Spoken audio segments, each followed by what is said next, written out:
Hello, તો આજે આપણે એકદમ જુદી સ્ટાઇલના રાઈસ બનાવીશું જે છોકરાઓને પણ બહુ ભાવશે અને ઝટપટ રેડી પણ થઈ જશે. જો વસ્તુ બધી તૈયાર હશે તો 5 જ મિનિટમાં બની જશે. તો મેં તાંસળામાં તેલ લીધું છે, તેમાં જીરું, ડુંગળી, લીલા મરચાં, કેપ્સિકમ, વટાણા, મકાઈ અને ટામેટાં નાખી અને મેં સાંતળી લીધું છે.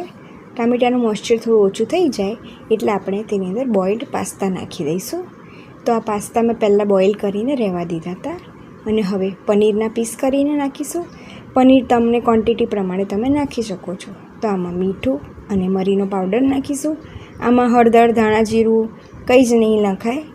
આ જ રીતે બનશે આ રાઈસ. બહુ ફાઇન અને બહુ ટેસ્ટી આવે છે. કોઈ જ ગરમ મસાલો નહીં આવે આમાં.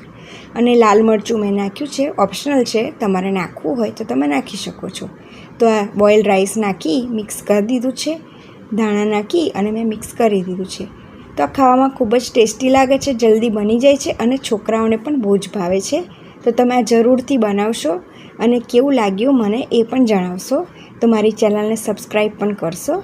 તો ગ્રીન ચટણી ને સલાડ સાથે રેડી છે. બાય.